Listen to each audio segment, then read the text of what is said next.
After the great flood had come that destroyed the earth during the time of Noah, Noah and his family were protected because they had obeyed God and had turned from their evil ways and had sought the Lord in His goodness and responded to the love of God. The other people who had rejected God's promise and rejected the warning that God had given through Noah, they all died and perished in the flood.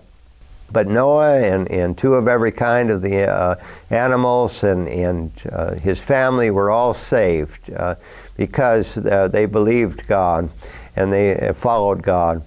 And after the time when the water started to dissipate on the earth there and started to go back down and the land started to come into view, the Lord set in the heavens a promise that He had made with Noah and a promise that He has made with us, the sign being that of a rainbow in the heavens. And it would be the sign that God would never again destroy the earth by water, by a flood, but that God would set this rainbow in the heavens as a sign of remembrance to us that in His love and His mercy, He had given a new beginning, a new start, and that those who walked with the Lord would see the blessing of God.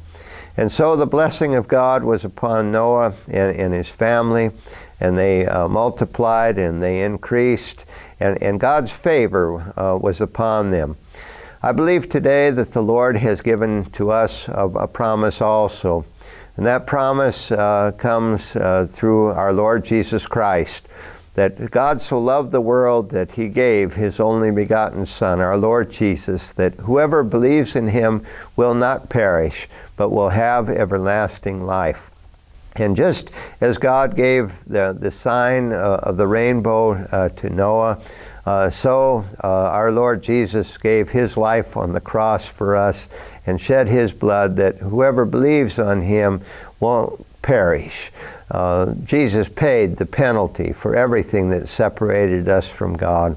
And it's just a matter of receiving that life and God's love into our heart by just accepting Jesus Christ as our Lord and Savior. The Word of God tells us that if we say with our mouth, Jesus Christ, you are my Lord, and believe in our heart that He is raised from the dead, we will be saved. This is God's promise to you and to me today.